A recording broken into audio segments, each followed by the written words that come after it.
Welcome to Otakus Geeks, the hour. Join Justin, Nadia, Sean, Jarrell, and guest panelists as they discuss the latest news, give reviews, and conduct interviews in all things entertainment. Without further ado, let's start the show.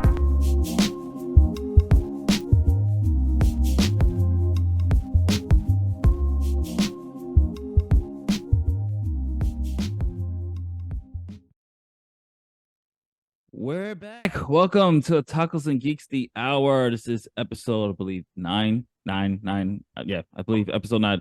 Anyway, Justin here and everybody else, welcome. Introduce yourselves. Reintroduce yourselves. It's been a minute. This is Sean, a true comic fan. Pardon me, I'm a little under the weather, but I'm here. Episode 10. Sorry, folks. Episode 10. That's what I was going to say. I believe it was episode 10, but you can catch me on Otakus and Geeks, Bearing Goods, and Chronicles. All right. What's good, y'all? This is Icon. You can check me out on YouTube at Red Eyes Entertainment. That's Red Eyes with a Z, where next week we are doing the season finale for Warrior. Okay. Yeah. You so Gotham. What's up, guys? Gotham Geek Girl here. You can catch me at GothamGeekGirl.com and all the socials at Gotham Geek Girl. We are tired, so forgive the energy, folks. And Sean's battling a sinus cold. But anyway, we're back. We're pushing through this. So a lot has happened since the last time we've all been together, the Fantastic Four here. Obviously, actors been striking, writers been striking, strikes everywhere, conventions, cancellations, things have been happening. It's been completely nuts. But we're still here. But the first topic I want to talk about lately is something that we all have, something we're all watching, and that's streaming services. Prices are going up again, and Disney Plus just announced that they will be going up, and that eventually they will also follow the next Netflix format, as they will try to stop password sharing. Who wants to go first with the first shot and talk about this? Obviously, Netflix, the password, according to, I think it was either Forbes or Variety, Netflix password sharing actually doubled, according to them, their subscriber count. Yeah, the crackdown on it made people, I guess, force people to actually get their own account. So it probably worked for Netflix. I'm not sure if it'll work for Disney. See, but it worked for Netflix because of content. Like, there are actually shows that people, like my mom, she was sharing my Netflix account. And when she got cut off, she texted me immediately. And she said that there were 2 like African, like British shows she was watching that she didn't finish, and she was like losing her shit. And then I ended up paying the extra money just to put her specifically on my account. And I told everybody else, I was like, yo, y'all asked out.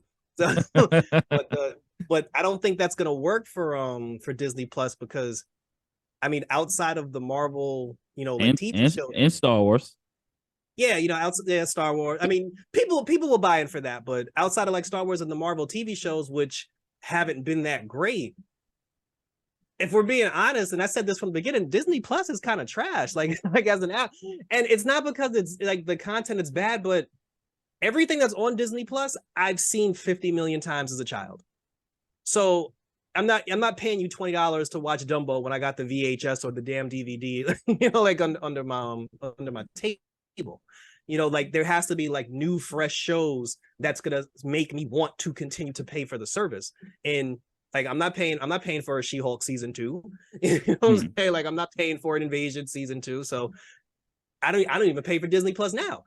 So I don't know. Like if my cousin decides he's done, I might as well be done as well, unless they do something that actually brings me back.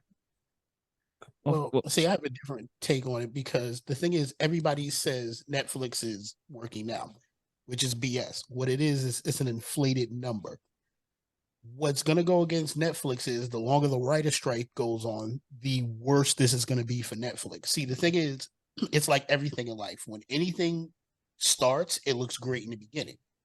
Most people did it because, just like me, I kept it because I was ready to get rid of my Netflix, because I'm like, listen, I do this for my nieces to be able to watch their Netflix shows and do whatever. But I'm like, to be honest with you, why am I caring about paying for Netflix when every show that's on Netflix is on every other streaming service that I pay cheaper for, and including Disney, which I pay cheaper for, and it's stream, and it's the entire full season, because Netflix will do something like except for Friends, which they paid an arm and a leg, which is the reason why it's going up.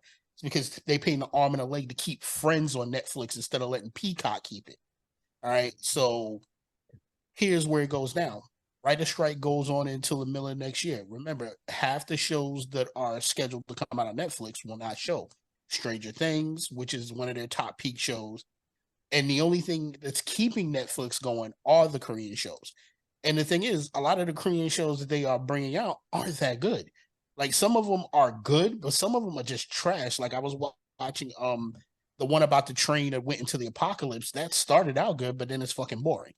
Another couple of shows that are on there, yeah, there are a lot of African shows on there, but what your mom should really think about and look forward into is Depends on a lot of those shows are also on HBO. Oh well, now that it's on Max, it's on Peacock, and it's on Paramount. So Netflix only owns it because a lot of these streaming service didn't want to pay for, like, they say it's a Netflix original, but it's not. It's a show that's in another country that Netflix paid the lease to be able to bring it here. Most people who are computer savvy, you don't need Netflix to do that when you can just change your what do you call it? Your VPN. Yeah, your VPN, and you can watch these shows on every other streaming service as long as you change your VPN. So once stuff like that, so also Netflix also has to worry about, and all the streaming services have to worry about, is that there are a lot of companies out there that do illegal streaming. People are going to go back to that. Anybody who remembers cable from like the early 80s and 90s, everybody had a lot of people had like cooked boxes. Good times. Good times. And and then right now, people don't have to do that anymore. People are just getting, like, you can actually buy a box that's cooked and you can get everything. Yes, Netflix had a big run for it because people wanted to do it, but to be honest with you, you can, if this writer strike goes on, a lot of stuff is not on it, and Netflix doesn't really have any content that's that good. Where, like, I agree, Disney falls off, but what keeps Disney is your kids are gonna want to watch all the Disney cartoons. No, mom is not gonna want to go find every single DVD she had in her collection to go put in the DVD player, then it stops. Most parents I watch, they throw their kids the streaming services on. The kids know how to move, navigate through what they want to watch as all they want, and it's one streaming service. On top of that, can't take your DVDs with you. I mean, you can't get a portable DVD player, but your kid can watch everything on Disney through the Disney and any other streaming services through the phone, tablet, or whatever. So that's what keeps it going. I think the file sharing, you don't have to cut it, but you can limit it. You don't have to. I'll be honest with you. Disney gives you like 8 people to put on your thing. You can limit that to 3. Also, Netflix is full of shit because the thing is, like, you don't have to. See, they got you with that because the thing is, you don't have to. No, they got my mom. No, but that's the thing. They got your mom with that because you don't have to. What you need to do is start talking to a bunch of 12-year-olds. My niece has figured out, all you have to do is put it in and ask for a passcode for a temporary sharing. So what Netflix will do is it'll send you a text message and a code, and then you can label the other house you're at as your second home. And for 6 months, it'll temporarily give you access to Netflix without having to pay for it, because you can say, this is my second home. Oh, I'm away at college. This is my home when I'm away at college. This is my permanent home here. So the thing is, like, if you leave it up to a 12-year-old to find out the ins and outs of what to do. And I always thought it was stupid in the beginning. I can understand. I'm paying you $20 to have 4 streaming, like, to stream it for 4 people. Okay, then tell me, hey, look, you have 4 people. Can I get you to pay an extra $7 to keep those 4 people? And you can do whatever you want. That's a better deal than saying, I have to pay you $7.99 for each person. Most people don't even care about streaming services as it is. They'll yo, listen, can I borrow your streaming service for? Can you cut it out? Or, like, what you can do is I can give my pass to Nadia and just tell Nadia to beam her phone to her TV. It doesn't count if you're doing it through data, because they know you're going to be watching this stuff as you're going. So I agree that they can cut it, but I don't think they should cut it where you're getting rid of people, because there are some people who had great points. My kid is away at college.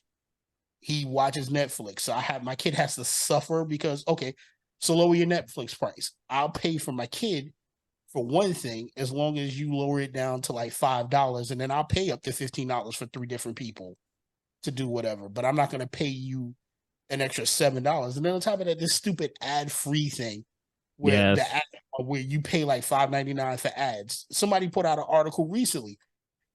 They killed cable and are now doing the same things cable did. Well, that's exactly where it's heading at this point, because now what they're trying to do is raise the premium prices up with the the ad free, raise that high enough that way you will say, okay, this is too much. Let me go to the ad one that's cheaper. That way they get more revenue, not just from the ads, but also from your subscription as well. Because the whole point now is to really get advertisement on the streaming services and get so they can recoup whatever they've been spending on these production costs and things of that nature. I'm gonna pass it to Nadia real quick. What are your thoughts on this? In terms of Netflix, I have a shared account with my dad and my sister. We're all on like 3 different households. And we paid, I think it was like 19 something, I forgot what it was, because you can pay based on how many people you have on the account. No, based on how many what's the word I'm looking for? Devices. It's by device. So I was like, they should have just made that an option, because we basically were already paying more money because it was on like 5 different devices. It was on my my TV, at my dad's, at my sister's, and on my PlayStation. And then like if you travel on your iPad and stuff. But what I started doing when I travel is I'll like download it. Like when I just went away for Comic-Con, I like downloaded what was it? They Clone Tyrone, so I could watch it on the flight. So at least they have that option where you can like download stuff. But in terms of streaming services, honestly, I've been making this joke for probably like 6 years or so about it being like going back to cable, and now that's really becoming true. Like it's at the point where cable makes more sense, and I don't know, it's just really frustrating and annoying. Like I shared some services, and then like I think I'm even on Sean's Disney Plus, because honestly, like I gave up on that. It took me so long to get through Secret Invasion. I thought it was terrible. But that's another topic. But I feel like Disney Plus there's no selling point for me. All I am looking forward to is maybe Ahsoka, obviously Daredevil, but that's probably not going to be till like 2024 or later. Yeah. So really there's no point for me. Like, yes, I love classic Disney movies, but I'll try to find another way to watch it. I don't want to pay that. And then Paramount, like I'm super excited for the Continental, but like I'm not gonna get an app just to watch John Wick. Like there's just too many like services now, and it's frustrating. You know what? To echo off of something Nadia said with that, right? I agree with you, because I like From, right? So the fact that you either on cable have to buy From as a separate service, or you have to get the app. So I got MGM Plus. I was going to do the 7 days, but I said maybe there's something else on him to watch. So I paid for it for another month. To be honest with you, there's nothing else on MGM Plus that I want to watch but From. And I think a lot of these streaming services are out of their fucking. And I'm not just saying not just Netflix, Disney. Paramount is probably better than what most people give it credit for. Disney, even HBO Max. Well, I can't even call it HBO Max anymore. Max. Like Max has decent shows on there. But to be honest with you, the only reason Max will survive is because Warner Brothers and Discovery ate up everything. So when you go on Max, you can actually view like 8 different channels on there besides like HBO stuff. So they're the only ones going to survive. But I think at the end of the day, Netflix is going to paint themselves into a corner. Paramount and Max will probably survive. Disney will only survive for kids, to be honest with you. Disney will survive because of the kids, and it's Disney. So people who are in love with it will take it. But a lot of these other streaming services like MGM Plus and everybody who has a streaming service for everything is probably going to die out. And to be honest with you, I'll say it first. I had DirecTV Plus, which is DirecTV went from satellite to streaming. DirecTV might actually make a big comeback if they can lower the prices. And the only reason I got rid of it is because they kept upping the price. If they lower the price, they might actually be the next best thing to cable, because you can actually take your HBO, your DirecTV on the go with you. You can stream it through your phone. You can stream live TV through your phone at all the cable channels. So you can stream it through, and they actually, just like with what's the name, you can stream it up to 4 devices. So you can pay for a 4-device deal, which is $70, and 4 different people can use your cable. So if they keep that, they might actually win out. Yeah, Max is really the only one that's saving me right now, because I did 4 reviews last week, and when I recorded all 4 reviews, I noticed that all 4 of them were on Max. And like you said, it wasn't even just like DC stuff. Like I was doing Warrior, and I was like, wow, that's on Max. I was doing My Adventure Superman, that was Harley Quinn. I was like, well, shit, I might as well stay here. You know, me, I have way too much. I have Prime, MGM. Yeah, I got Prime too. I don't even watch it. Oh, Crunchyroll. I actually Paramount, Prime actually has shit. I didn't know I had Prime. Like I had Prime for a year. I love Prime. I still use Prime. Yeah, and I gotta like look at it. With Prime, you could rent. Yeah, Prime you could rent, and plus Prime also comes with with the deliveries and stuff like that. So that's the main like selling point for Prime for me. But I have Peacock, Shudder. I mean, it's a whole list I have. But Peacock actually stepped it up with Twisted Metal, so I was surprised by that, because literally I was just like, I'm using this literally just for WWE, and then Twisted Metal is literally the first show I watched on Peacock that wasn't WWE. That's the first show. What about the Fresh Prince?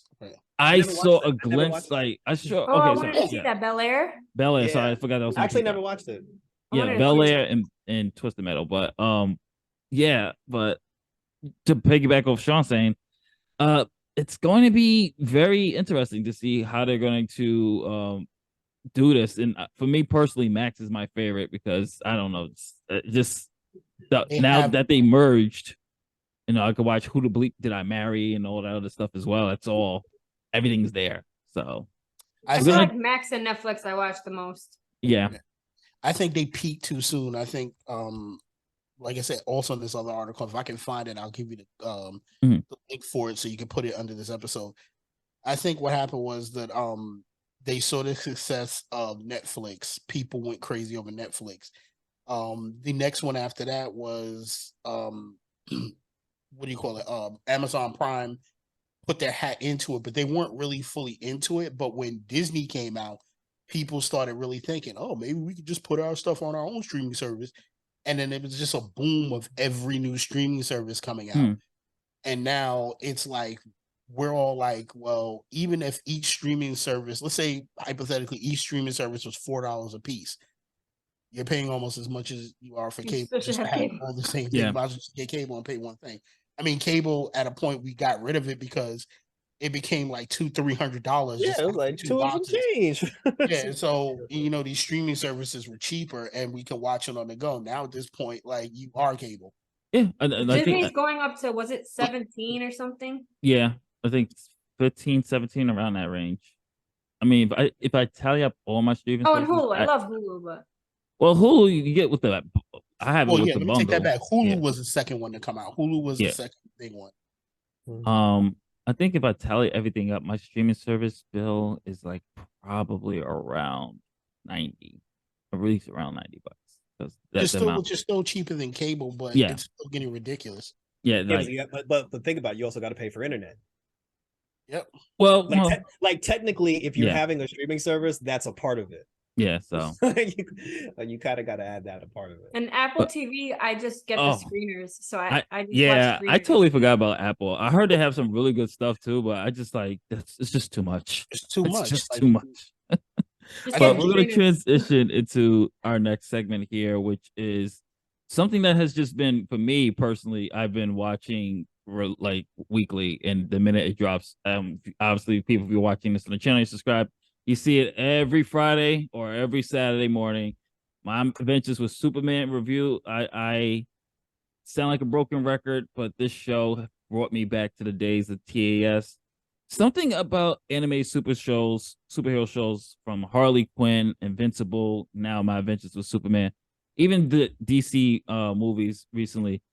There is something that I don't know why it just clicks close to perfection more than live action does. I don't know what it is about. Maybe is it just the animation medium, or is it the writers behind it? Maybe there's less restrictions. Maybe the budget might be a little bit cheaper, so people are not putting it. It's not too much cooks in the kitchen.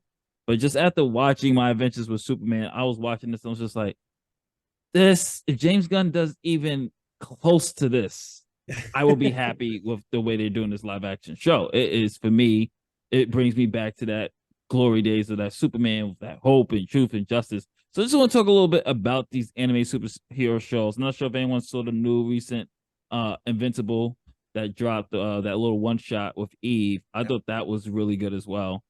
So my I guess my opening question to the panel is, what is it about these animation shows that seem to be hitting the mark compared to a lot of the live action, either movies or TV shows that have just been kind of floundering as of late?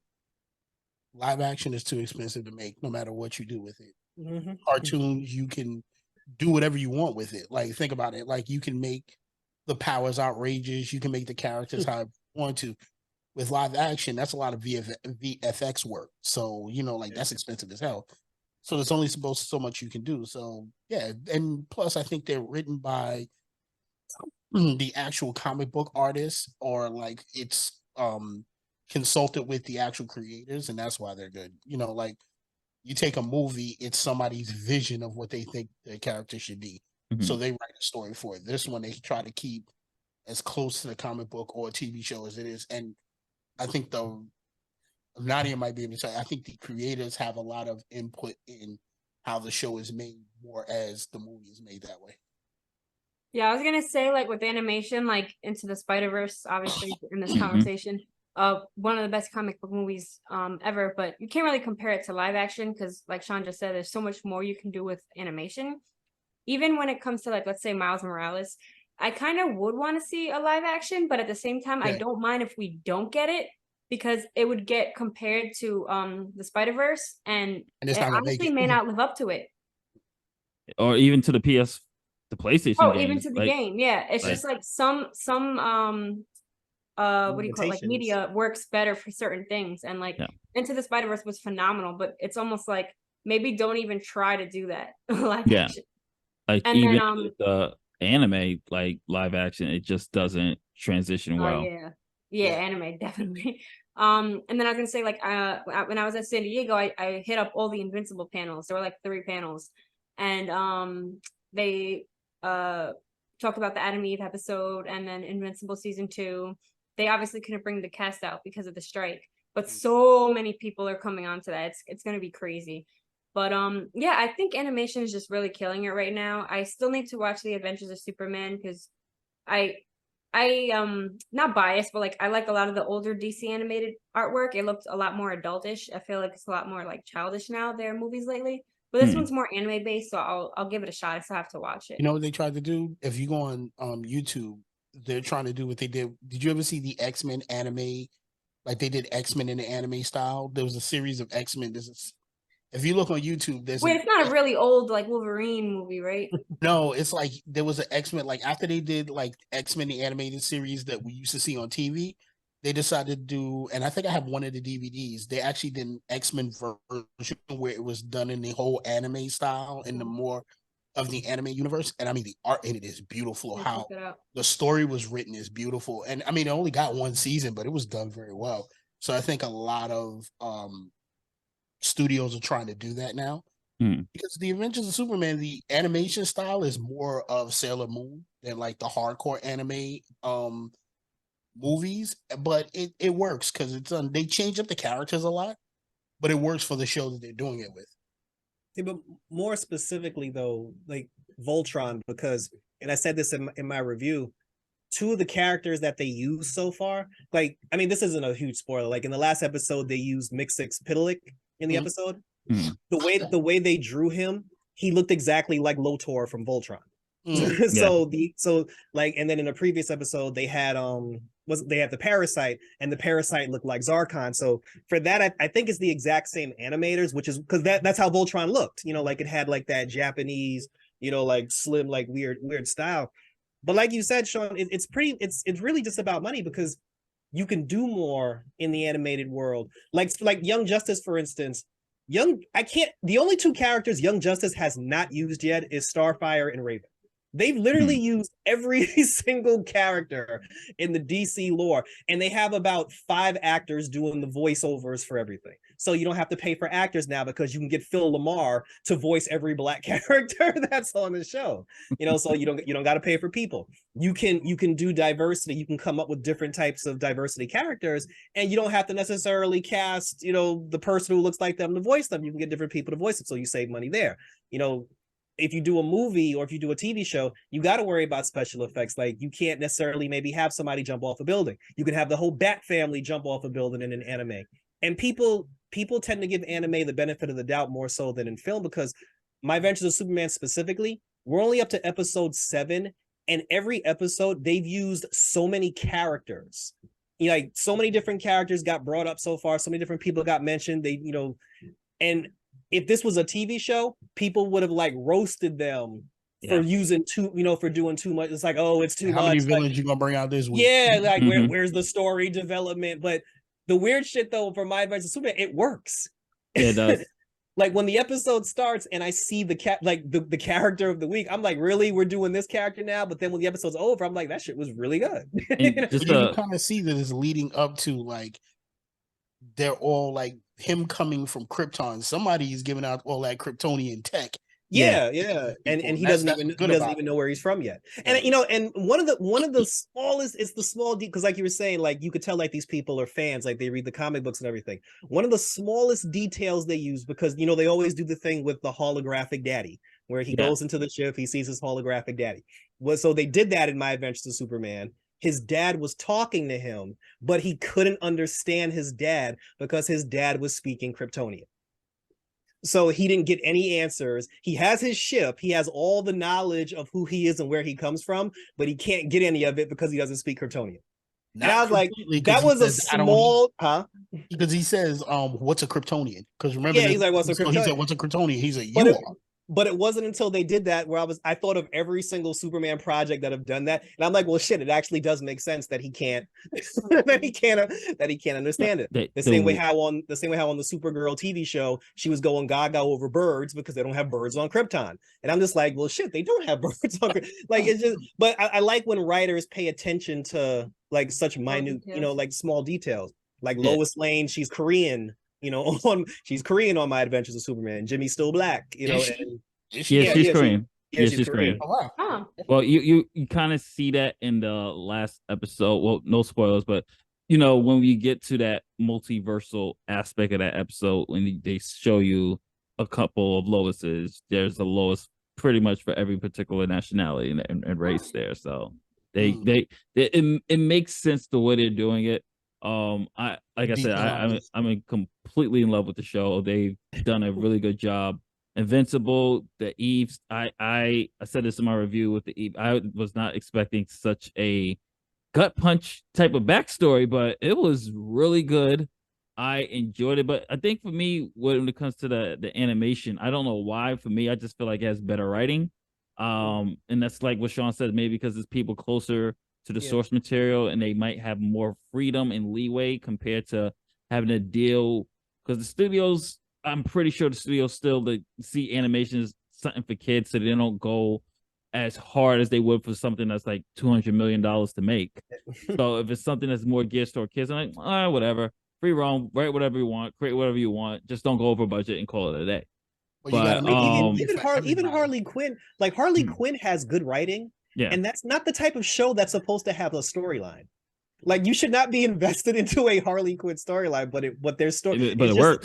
It works, but it's just supposed to be like random fun. They did a whole story arc on Nightwing's ass, and for some reason, that was a funny episode. And it's like 3 episodes based on his ass, and I'm like, why is this working for me? Like I have no idea why this is working. That show is not made for kids. I don't know nothing about that show made for kids. They made a dick rocket. They made a dick rocket. I'm sorry. They made the joke about Elon Musk's rocket going in. It was like, he was like, Lex Luthor was like, how else are we supposed to make the rocket? There's a reason why it's made this way. And they give this bullshit explanation about why the rocket has to be shaped like a dick, and it actually had pubic hair on it. Yeah, which made me laugh. It was the wires, and I'm just like, this is so ridiculous, but so good. It's like, absolutely amazing show. Works. Yeah, but we'll see what happens with live action. I mean, we touched base a little bit on the disappointment of Secret Invasion. I mean, everybody check out everybody's reviews for that. We're not gonna go deep diving into that. You want to see what me and Sean thought? Go to the channel and check out the reviews. Go check out Jarrell's reviews. Go check out Nadia's stuff. Yeah, we said honestly, enough about Secret Invasion. I listened to your review. I didn't know you guys were doing one. I listened to your review when I was at work, and the whole time I was delivering mail, everybody was like, "Why is he laughing?" Because you guys were saying like the exact same stuff that I was saying, and I tried to give the shows the benefit of the doubt, but Shaw was just like, "Nah, this is some bullshit." No, like I gave up on like episode I think 3, and I was like, I can't watch this. And then I was like, all right, I have to finish it. And then it just got worse and worse. And so you got to the same thing that we all did. Everybody got through the first 3 episodes. So like I said, killing Maria Hill was a good shock.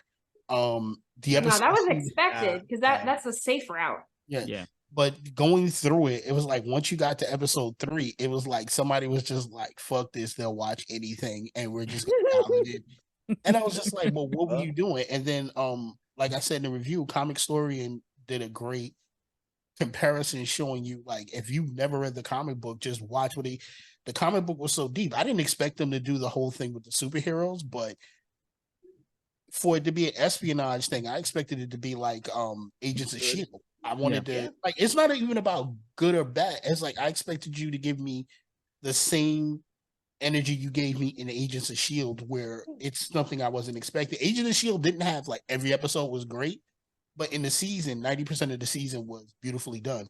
This one, you didn't get that, and I think somebody really just dropped the ball.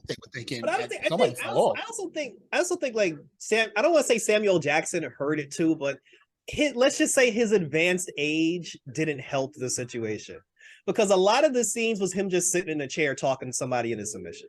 Yeah, I don't think he was the problem. I think there's terrible writing. The writing was terrible because he acted, like I said, the one thing I loved was that exchange between him and Rhodey was the blackest scene I've ever seen in my entire life from any movie from Marvel and DC. Like, there was one point where I was like, are they going to try to out-black each other the entire scene? I was just waiting for the N-word to drop. And I was like, that was done beautifully. And then it's like, after that scene, it's like somebody was just like, all right, I've done the greatest job I can possibly do. Like phoning it in. He just walked off and gave the script to an intern and said, fill in the blanks. And just kept going. It's like this makes absolutely no sense in like the grander scheme. Like this should have been a huge event, and it was just nonsense. It should have set up so much, and it set up nothing. I felt a little offended too, because like you said, after that black on black verbal crime that took place, like then when you find out that Rhodey's a Skrull, and then like later on, was it just me or was his character a little like too like shucking and jive, a little too like, yeah man, he was bitchy after that. I was just like, so is he playing a Skrull who's playing how that Skrull thinks black people act? Because I don't remember, I don't remember Rhodey being this animated. You know what I'm saying? Like, I don't remember him grabbing bottles of liquor and talking about, yeah, man, I'm gonna take this shit, sucker. And blah. I'm like, he never acted like that before. And if this is a Skrull pretending to be him, I'm like, oh, so this is what you think black people act like. So I can only imagine how they explain that to Don Cheadle. Like, imagine trying to sell that to Don Cheadle. Like the Skrulls have been watching 70s blaxploitation films, and they were like, yeah, like that. That's how, like, here you go. That's how I'm like, can we like tone it down a notch? Like, it's a little too like, I don't need your shuck nor your jive in this particular like situation.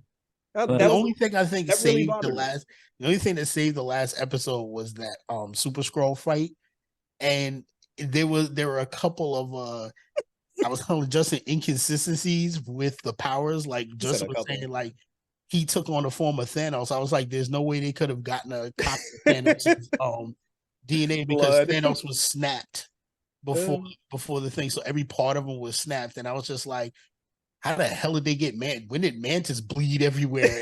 And what's her face? Daenerys should be like the biggest villain ever in Marvel history. Like that was just BS. And my thing is, when did Ghost bleed for them to get a hold of her powers? Like, was there an ice villain in the final battle that I didn't know about? And the CGI was bad. Yeah. Somebody had ice powers. She had dinosaur arms. But I'm like with the Hulk arm. But like, who had ice powers? Like, who in that final? There were no frost giants in the Thanos battle. Like, that's another thing. Thank you for bringing that up. Where did the ice power come from? Like, Loki was dead at that point. Yeah, she should be stronger than Miss Marvel. So it's so stupid. Yeah. And now she works for the British government. Unless it was all from Miss Marvel's DNA in her battles. I don't. I don't know. I think what happened was they were trying so hard to stay away from the original story, and they wanted to make it work for the MCU. And like I said, somebody tossed it to an intern, and he was just like, my chance to shine. And he just he went the wrong way with everything. Because I'm like, it doesn't set up anything. It doesn't set up anything for the Marvels movie. It doesn't set up anything. No, not at all. And then you're bringing out the Fantastic, huh? Oh, I was gonna say after the strike, I wish they would bring back the Marvel Netflix writers, to be honest. Yeah. And then here's one thing it doesn't set up. The Fantastic Four movie is coming out, and we all know the Super Skrull is one of the Fantastic Four's villains. Yeah, and so wasted opportunity. Yeah, so when the hell did you? And then if you kill Gravit, which I don't think he's dead, like where are we gonna get? First of all, there are multiple Super Skrulls, so like I don't understand. Not a lot, but there are enough out there to be annoying. And I'm like they just need to start like having like bad outcomes, like people dying and like negative like impacts and like repercussions, because like they became too Disney and like too safe. Who was it that finds out like they were I forgot which character, but somebody was like married to a Skrull for 2 years. They didn't even know. Like that, like this guy had like a whole nother family, like a lot of dark shit like that. Yeah. We need an Infinity Wars type smaller version ending where like people, like I always tell people, when Infinity War ended, I've never been in the theater where people walked out quiet and solemn as if their grandmother died. And that's what, like, if you don't have that at the end of certain episodes, like even Agents of S.H.I.E.L.D. gave us stuff like that. Like, you were just like, oh man, like, yo, your heart was broken. If you're not getting that anymore. When you found out certain people were secretly Hydra.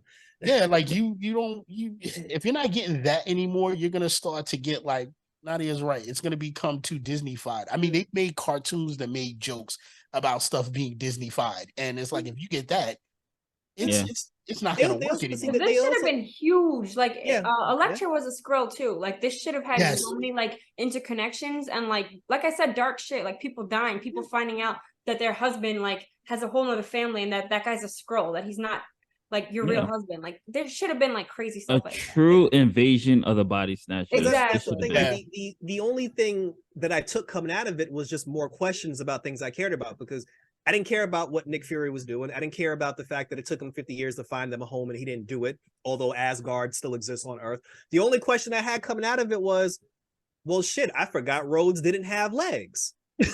Because remember, he was the only person who had to be carried out of the facility. And when I saw him being carried, it's like, holy shit, he did hurt his spine. And he was just walking around, jumping around the hospital, doing cartwatch. And I'm like, so no one questioned, like, doesn't he have like a device around his, like around? But like, that's what I'm saying. Like, I don't understand. At what point at what point did they take him?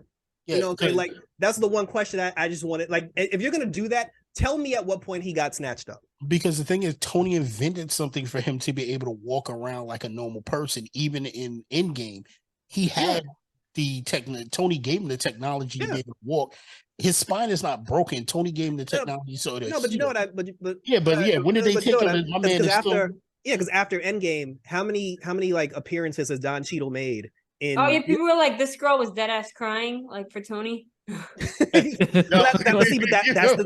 the thing. Like, when did he get snatched? Because clearly the Skrull didn't need the spine apparatus.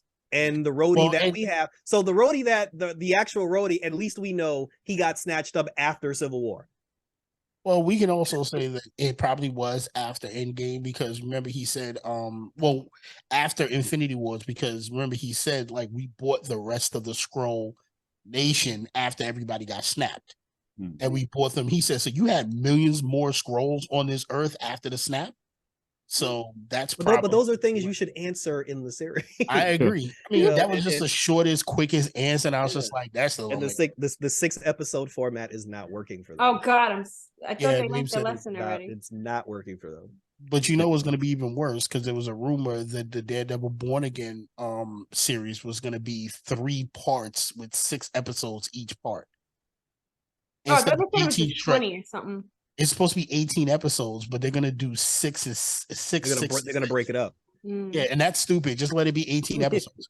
Like, let me get 18. Matter of fact, let me get 4 episodes opening day, and then let me get the rest of the episodes as the year goes on. I don't care if Born Again goes into if you bring it out at the end of the year and it goes into the next year. Give me 18 straight episodes. Don't give me 6, 6, and 6, because it doesn't make it. You're not doing 3 different stories. You're doing.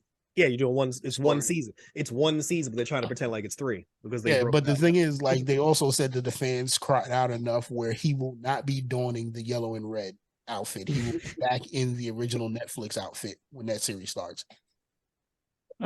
Well, only Nadia got this blank look like, you kidding me? Like no, I'm just like I don't care for Disney Plus, so I'm scared to tell what they're gonna do. Yeah, like he'll be back. They said there was such a fan backlash to the yellow and red costume, which I don't know why. That was the original costume for years.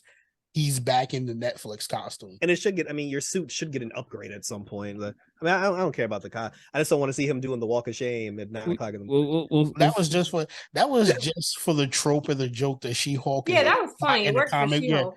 The She-Hulk is a thought in the comic book. Yeah, no, I'm saying, but I don't want to. I said it's fine for her show. I don't want to see him doing that. I don't think they're gonna do that. Like, I want to see him doing that shit in his show. But I think that's gonna. He's serious. You know. Well, while we're on the topic of comics, I got this actually idea from Nadia's article because she went to San Diego Comic-Con. So our next topic our next segment is Comic-Con and just certain cons in general slowly dying. And me going to a lot of anime conventions this summer, I'm starting to see a higher attendance than usual. So I think the rise of anime is really, really picking up steam.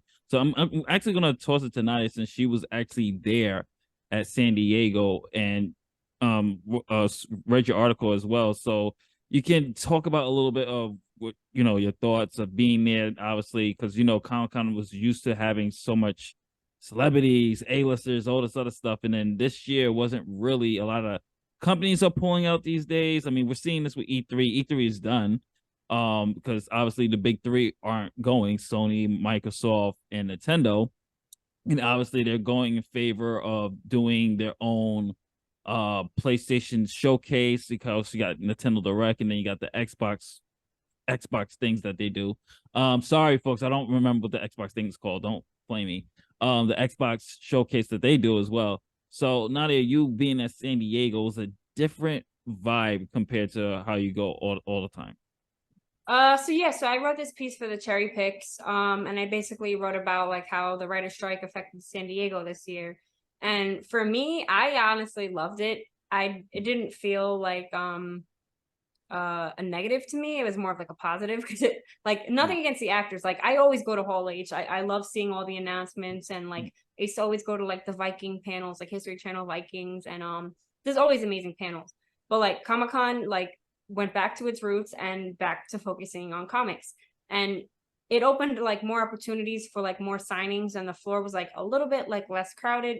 It was easier to like I said, like access panels, access signings. So like every signing and panel that I planned to do that I actually like attempted to go to, I was able to. And like that for me was great. Like a lot of comic people honestly loved it because it felt like Comic-Con, which is what it's supposed to be. My only fear is like with what you just said, like say like when it terms in terms of video games, like people starting to do their own showcases. It's getting boring to me with PlayStation doing like every like couple months, like a few videos on YouTube and like a few showcases here and like Xbox here, Nintendo here. I kind of like the structure and like I think it was more exciting. Like when you're there like all day, whether you're at E3 or like watching it, or like all the major announcements. I don't know. I like that more. And then I don't want to have a separate event for DC, a separate event for Marvel, a separate event for Game of Thrones. Like it's annoying.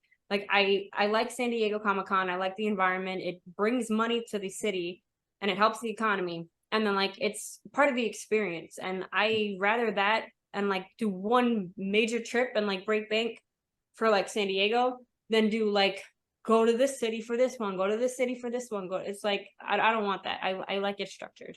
It's a streaming service for Comic-Con, so Yeah. seriously.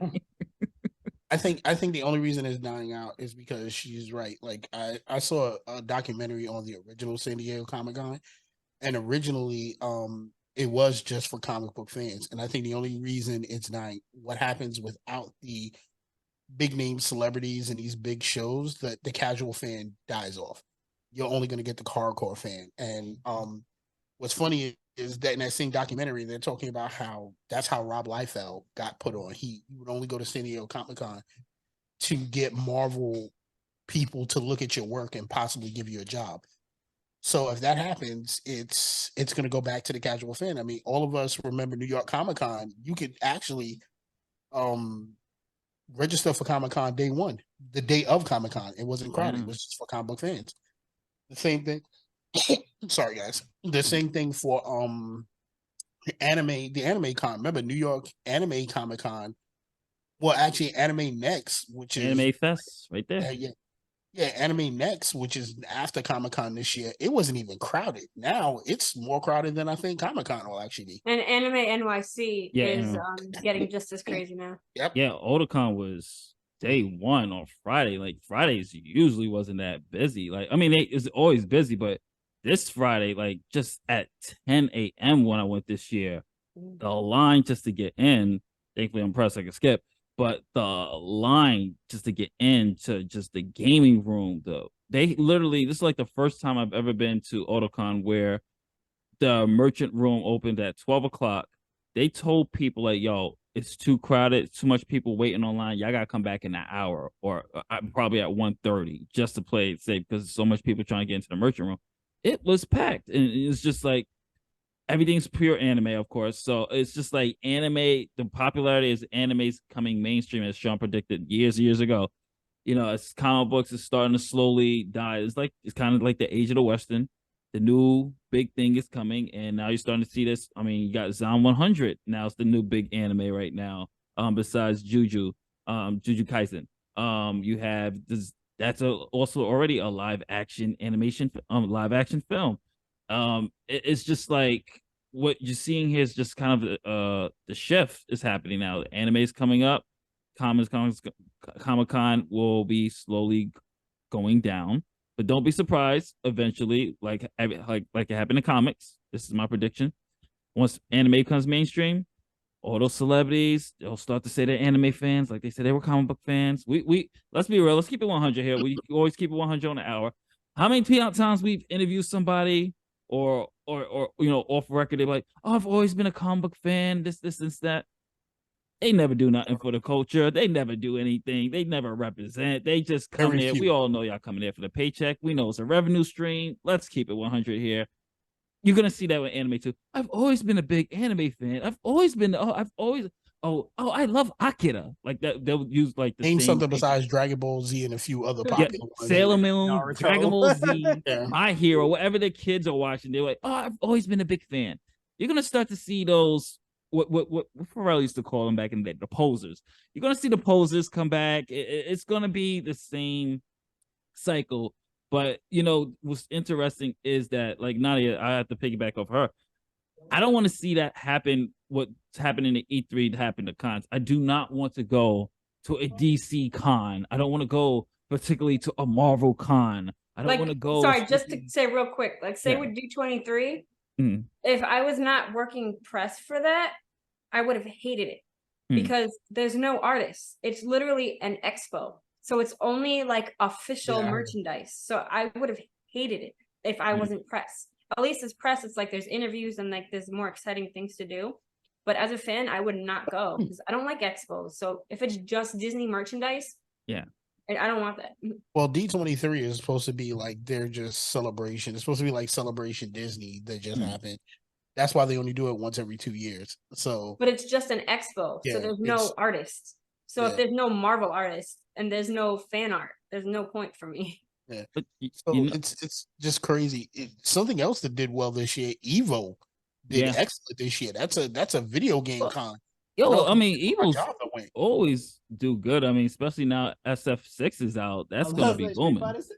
Greatest Street Fighter tournament of all time.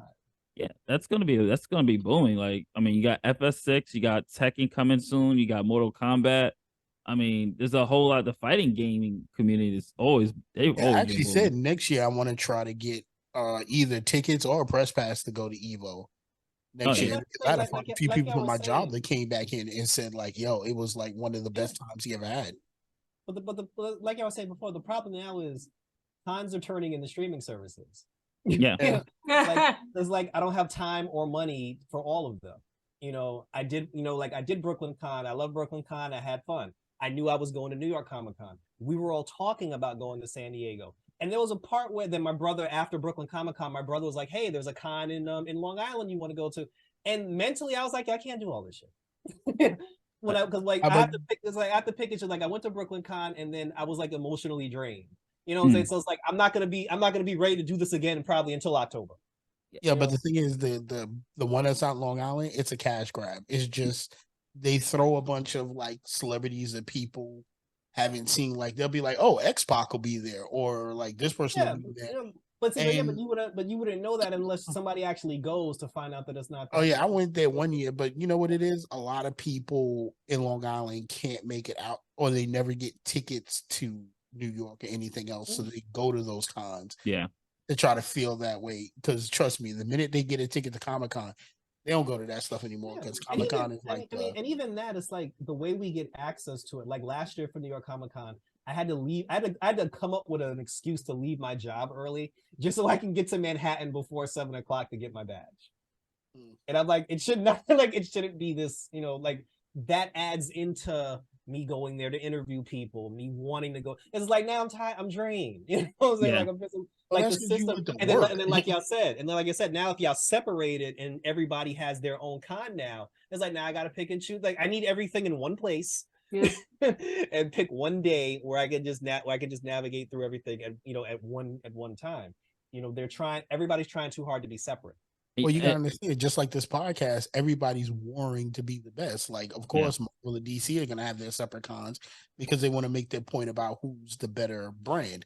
The same thing with anime. Anime, take my word for it, anime gets to be big enough, you're gonna start to see the anime. Oh well, we already have Crunchyroll have their own. Crunchyroll has their own con. Anime Expo, which we're probably going to do next year. You got Otakon, which just came back from Tampa for MetroCon. So I mean, this cons are everywhere in every state, big, small. I mean, it's always been kind of like a streaming service, but now that we're seeing the majors going like, you know what, we're not going to come to this one. Why are we going to pay X amount of money to come to yours when we can save money? We have our own studios, we have our own presence. We could just do it online, virtually charge people. Like, I mean, when it comes to E3, I mean, I've always felt at this point, at this time, especially in the digital age, I mean, just to be devil's advocate, I personally do like the showcases of Sony when they posted Sony, Nintendo, Xbox. And I do like the fact what I think they should do instead is, do your showcase, but the demos that you show, release them. Make it a timed demo like how they used to do for PS3, PS4. Timed demos. Okay, you can only play this demo for X amount of time. And or you could just make those, and this is how you can get more subscribers to your PlayStation Plus or your Xbox Live or even Nintendo Switch Online. The demos are exclusively for people who are members of this particular subscription service, and then boom, there's ways they can do that. And for me, PlayStation doesn't give you a choice now. PlayStation, you have to have PlayStation Plus to play any game on their online. You have to have it. So it's mandatory. Well, specifically, like you mentioned, Anime NYC. Before they like rise to power, I think they need to get out of the Jacob Javits Center, because where else are they going to go? Well, that's the problem. Because the thing is, honestly, when I went to Anime NYC, I felt like I was at Comic-Con. Well, that's how they wanted it. Because it was the same building, everything looked the same, and I was just like, well, shoot, I could have just waited till October. I mean, technically, think about it. It's literally it's literally just a month right after. Yeah. So it felt like I went to the same thing twice. And but the thing is, if you'd ever been to Anime NYC before it got this big, it wasn't even half the Javits. Yeah, it was just small. like It was a a room. small part of it. It was just a couple of rooms. It was the bottom floor. That was it. Setup You didn't was even get the really top floor. It was the different. bottom floor. Yeah. But we're gonna head into our last section, which we call random shit. So anyone has anything they want to talk about? I do have one thing, speaking of just other cons, because I saw this and I just gotta say this, I gotta get this off my chest. So I guess I'm gonna go off a bit. Cosplayers, love y'all to death. Love y'all to death. I really do. But this has just becoming an annoyance I've been seeing with cosplayers, certain cosplayers, not all, 90% of y'all are good. There's just little 10% of y'all who are very full of yourselves and thinking that you're like Brad Pitt level famous or whatever like that because you got a little social media clout. Here's the thing. This is a situation I had this year at a con. It is a public space because, you know, they're in a hotel room and everything. You're in a hotel section. So I saw this old woman. She is sitting down, and the hotel's, you know, it's in the hotel. So she's sitting down, and she's sitting down. So this cosplayer decides that she wants to take pictures in front of this particular area. She goes to the old woman's like, "Excuse me, can you move? You're in my shot." It took every ounce of my being restraint not to go over to this little fucker and go, "Excuse you, who are you? You're in a public space. You're in a hallway. There's chairs here for a reason. She's a senior citizen. Who the fuck are you and your photographer to go up to this old woman and go, 'Excuse me, you're in our shot. Can you move?'" See, you're lucky I wasn't there. I'd have walked over. I'm like, "Yo, how you talking to my grandma like that?" Yeah, right. Yo, what's your problem? One, I'm in a different state. Two, I wouldn't have cared. They'd have been like, "But she's white. I don't care. That's my grandma." And it was just like, I was just, and this wasn't the first time I've seen this. It was just like I'm seeing more and more rude cosplayers, and it's just like, and the photographers are the worst. Like these dudes, just like, say again. Where were you? This was at Otakon. No, like where was it? Oh, DC. Was it DC? Okay. Yeah, and you know, I just try to tread carefully because I know some people are like cameras, everything else. But when I tell you my blood was boiling when I saw this, I was just like, okay. I was like, all right. It was just like the nerve. It was like, first of all, you're in an open area, you're in a hallway and everything else.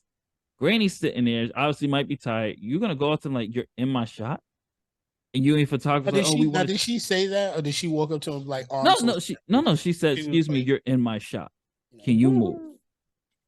And I'm like, I was like, this is like this social media, these needs. Now all of a sudden everybody's just like, it's just, yeah, it's just like, yeah, I had to get that off my chest. Like, yo, cosplayers, some of y'all need to really fucking chill out. And my thing is this: if you want to do a shoot, go to a studio. If you're so hell bent on, like, I don't understand how some people go to these cons and they're not even at the con. Number one, they're in some other location and they're just doing shows. Why don't you just pay, go to a location, a studio, whatever, get your green screen and do your shots there? You're in a public space, and then you get mad at the public if they're walking behind you, or if they're walking, or you're stopping walking traffic to take a shot. It's like, yo, do that somewhere more secluded, and then don't get upset when people call you out. That happened at Anime NYC. I was actually taking a picture for one of my nieces of a game they liked, and one of the cosplayers happened to be there, and it was a character that she liked. So I was just getting like a full shot of the area, and then whoever her friend was, photographer, stepped in the middle of my shot, and I was like, "Yo, bro," I was like, "I'm gonna be as nice about this as I can." And like I said, in context, it's who you are and how you look. So he stepped in front. I was like, "Yo, bro, I'm gonna just say this as nice as I possibly can. You step in my shot one more time, and like I'll be leaving Comic-Con, but you're gonna be leaving in that ambulance." I was like, don't do that. Like, just say, "Excuse me, she doesn't like pictures." Like, without, I'd have respected that, but don't do that. Like, because you don't know how my brain is hinged. Like, I could just flip out. like at something like that. And then he looked at me and then they walked off. Mind you, security was there and my man was dying. Because it was like, yo, bro, don't do that. Because to me, in this day and age, you don't know how people mentally are set up. And this could be something that like they've been waiting a long time to get and they're there and then you ruin it for them. They go off on you. Yeah. But to say something about cons, you were saying like streaming services, you do know Comic-Con, you can pay $45 and you can stream the entire event. Yeah. Like, so when do you think that's going to be the new thing that's going to come out? Like, you can't make it? Hey, pay us $45 and you can stream every part of it. I only like that for COVID. Yeah. I don't want them to make that a thing. Like DC fandom worked for COVID. I don't ever want to see it again. Oh no, God. Hell no.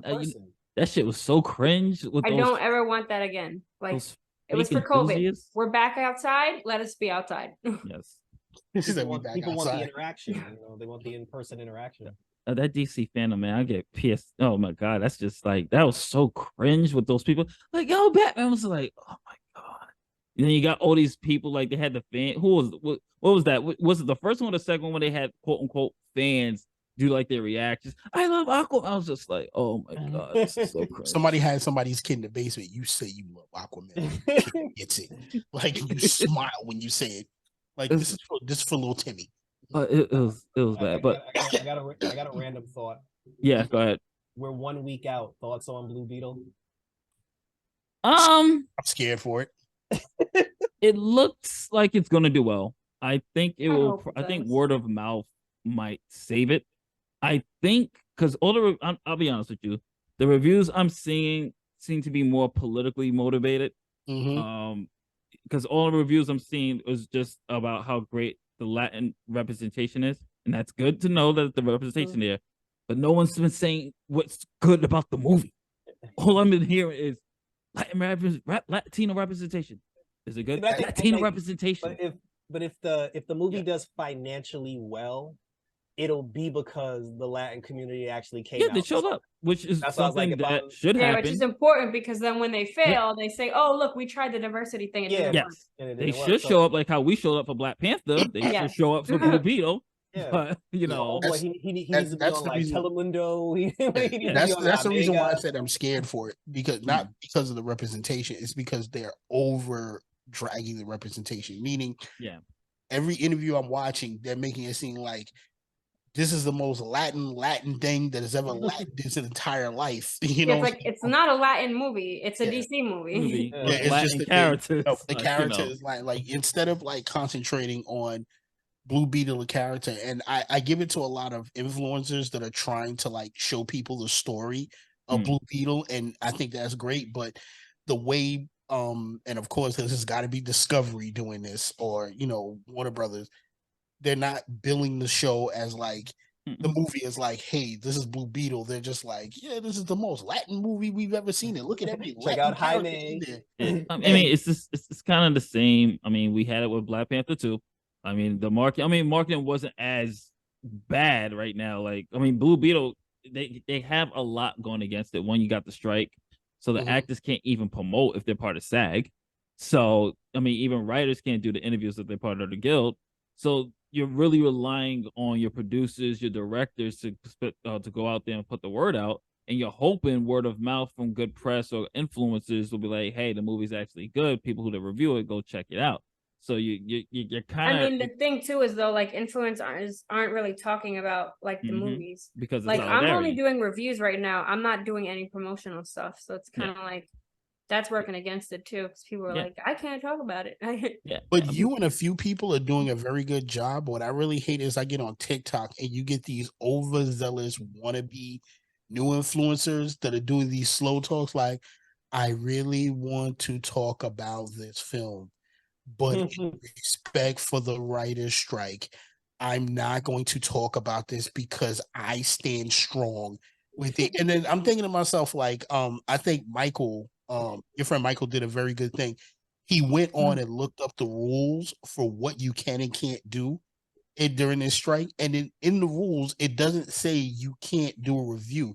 It's saying you don't promote, you don't interview the actors, don't do anything for the studio to give them their big bucks. Just, you want to do a review, and that's it. But some of these people are just taking it like, by them taking that stance, as soon as this is over, the actors and everybody gonna be so grateful for them. They're gonna red out the red carpet, like, you're part of the guild now. Join us. And little did they know this is the funny part. Honestly, though, and this makes sense now because I didn't even think I didn't factor the strike into this because of the strike and because the limitations that's put on it.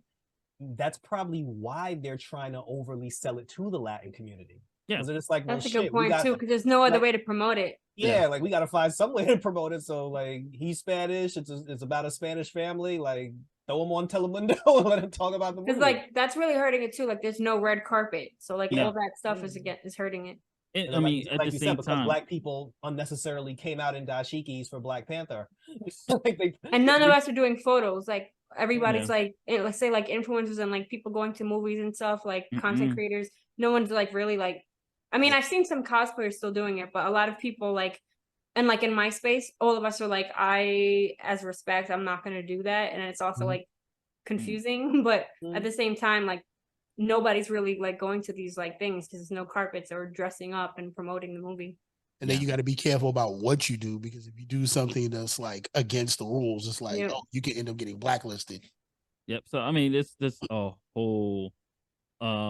a whole lot of it. I mean, Warner Brothers has an excuse though if it does fail. They're like, oh, the strike, so we really couldn't promote it. So I mean, Warner Brothers does have an out if it fails. They're like, oh well, the strike happened. Actors couldn't really promote the film. That's why it flopped. Because the strike happened. So the studio has an out if it does fail and flop. They could blame it on the strike or blame it on the current situation.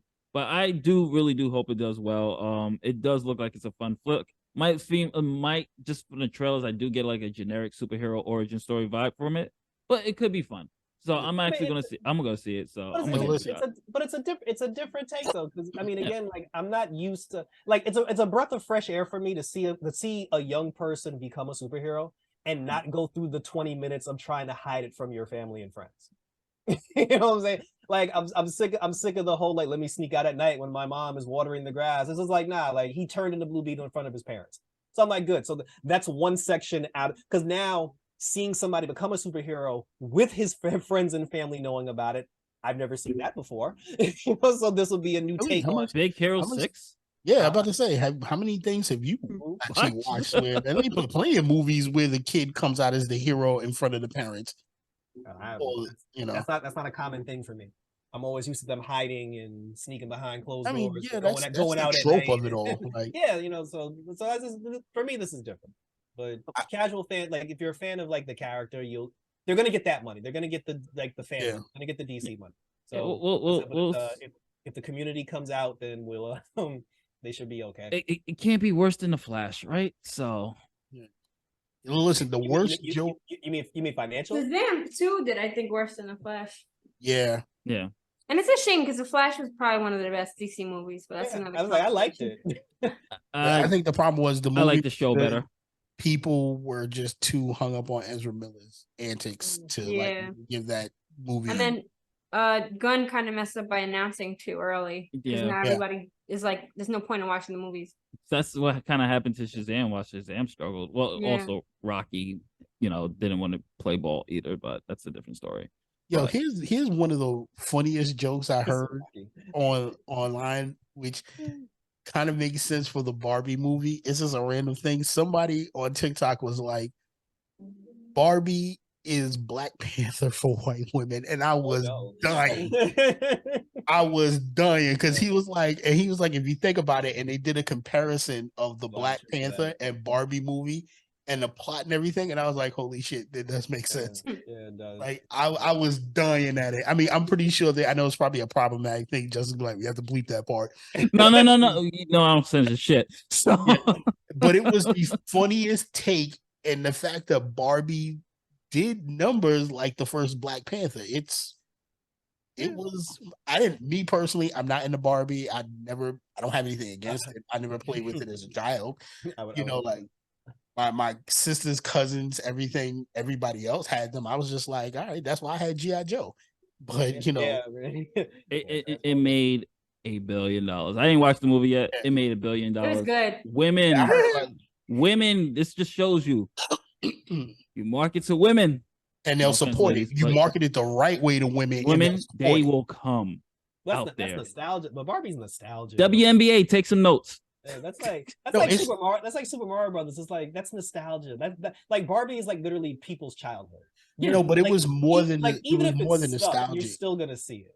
No, it was more than nostalgic because the thing is the way they marketed that movie, it didn't do anything really for to me when I watched the commercials.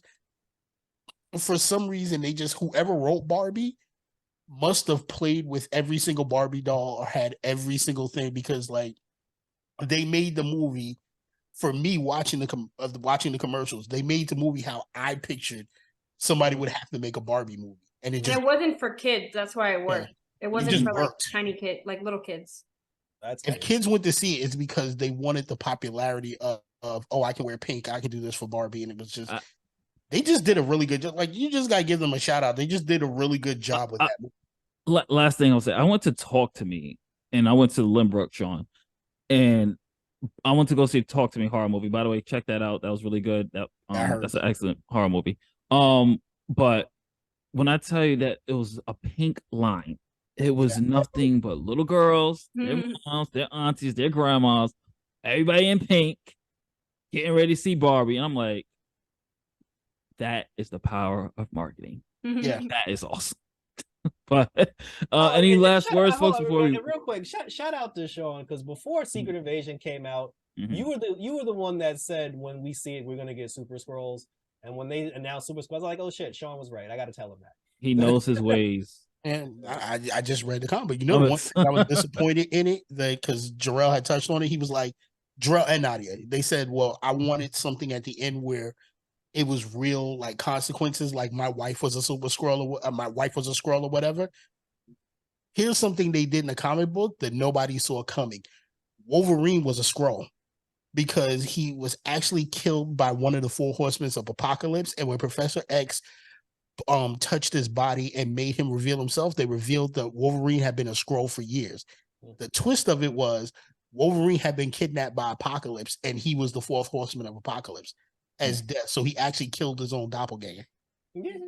Nice. So something like that would have made me go, oh, like have something like that make me go, oh, here's something that would have really fucked my mind up. Nick Fury was a Skrull this entire time. I was going to go Nick Fury. Nick Fury was a Skrull this entire time. Like everything he was doing, he actually came back and died, and another Skrull took his place. Something like that. There were no consequences, and you guys were absolutely right. There were no consequences. And I'll just to bookend this episode. Where the fuck is Kane? Well, now that his legal trouble is over, now we can actually get him. We can actually. He's been real quiet. Is it like shut, like done? Like they're really looking for this girl? Is that true? Yeah, now Disney is actually promoting the movie they were supposed to promote for him, and now they're going forward with using the promotions. I think on Disney Plus now they changed the picture to him on the cover now and everything else. So now that everything, he better get a real apology. Yeah, I think, but you know what? He doesn't need the apology from Disney because Disney never left him. They stood by him the entire time. It was more of a wait and see how this plays out type of thing, which is like, yo, we gotta distance ourselves a bit. You're not firing anything, but we gotta see how the court decision is. Then we'll pull the trigger. Unlike what they did with Depp, which was like, they tried that with Ezra Miller, and then when he messed up, they were like, well, shit, we'll put it out anyway. Well, they had no choice. That was like, we ain't shooting it up. We ain't doing it over. That was like a 200 million production. Yeah, but to me, it's like if they were gonna do it regardless, what'd you wait for? They should have just used Grant Gustin, but we're gonna end this. Anyone have some last words before we get out of here? Last thought. Anybody want to put out what they've been watching? Because I will tell you this: I have been watching weird stuff on there, like Zom 100. Like Joseph was saying, Zom 100, the anime and the actual live action movie was really good. So if anybody gets a chance to check it out, check out Zom 100. I've also been going back on the Max and watching shows because they brought it out. anybody want to check out Ballers, watching it for like the third or fourth time, Ballers is actually good when you watched it and you can actually watch for the little things here and there in the show that was really good. And shout out to every actor in that show. They really did that thing every season in that show. Kick-ass theme music too. Yeah. All right. I've been playing The Expanse, so definitely check that out. I actually got to interview the team lead, so you could check that out on YouTube. And check out my website. You can see that interview. A couple other interviews I've been working on. And I'm gonna, what else have I been watching? What have you not been doing? Seriously, you're all over the place. And then I guess James Brown of stay tuned. I'm gonna be doing my segment Tea with Triple G. I'm gonna try to move that to like podcast format and do a new segment where I do my like unpopular opinions and all that. Nice. And Sean, any update on your shows coming back? Or no, but I've been updating the equipment for us. By next week I'm picking up 2 new pieces of equipment so that we can finally do a live action one instead of what's the name? I'm actually going to try to set Zoom here the studio up to be a different format, not just a table format, but more of a chairs format. And I actually got a camera switch in. I've been studying on how to get everything to work. So we're gonna probably try to upgrade. I mean, worst comes to worst, we can actually just try to find a rentable studio for us to do everything we can do. So that's about it. And Jarrell, anything you want to plug in? What's going on over there? When I find that small window of time, we're still doing Street Fighter 6 live Street Fighter 6. We are still doing My Adventures of Superman. We're still doing Harley Quinn. For the love of God, like Warrior, it does not feel like 10 episodes have gone by, but the season finale of Warrior, we're gonna do that next week. And I'm also gonna do the review for, because I saw it popped up on, like Sean said, the Max. What is it? The Justice League crossover with like RBX, like that weird thing where they end up. That's old. Yeah. But it just popped up on Max. I was like, I never watched it. So I'm actually gonna watch. I'm off 3 days next week, thank God. So I'll probably watch it then and maybe do a review for that. You know what's funny? I saw Batman Doom. Batman Doom was good, but it creeped me the hell out. Yeah. Like it's creepy as hell, but hopefully this RBX crossover thing. You know what it is? I think there's something up with Max. It only pops up when it needs to, because it popped up for me 3 weeks ago, and that's when I watched it. Yeah, I just saw it maybe like 4 or 5 days ago. Because now like they're advertising it. Like when I watch my other shows, when they're over, they're like, "Hey, watch this," and I'm like, "Oh, that's nice." And over here, I mean, you're watching us on the channel all the time, so obviously more anime reviews. We're still doing some anime. The hour, as you can see, we're back finally. And UWL, I just want to say everybody thank you. We are almost at 1,000 subscribers finally. What a journey it's been since we lost our first channel. Good God. So you guys have been tuning in me and Des are doing, well, mainly me now, because Des doesn't do the B show.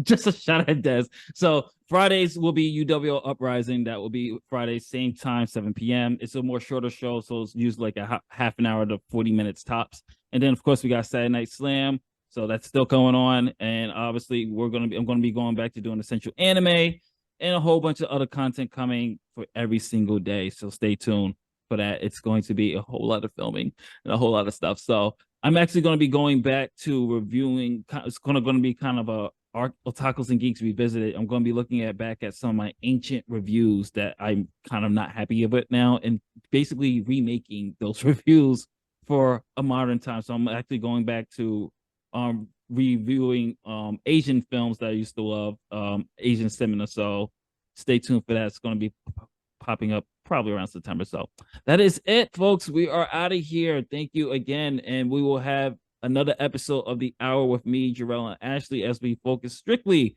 on Pokemon. That'll be episode 1. Gotta catch them. I mean, episode 11. Gotta catch them all. So stay tuned for that, all you Poke fans out there. We'll catch you on the next one. Later days. Don't sound right saying Poke fans, bro.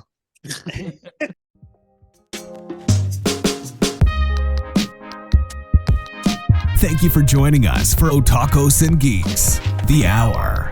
Support the podcast by hitting the like and subscribe buttons. For more on Justin, you can check out imaginativevisions.com. For more on Nadia, you can check out gothamgeekgirl.com. For more on Sean, check out his podcast, It's Chronicles, on Anchor FM. For more on Jarrell, check out his YouTube channel, Red Eyes Entertainment.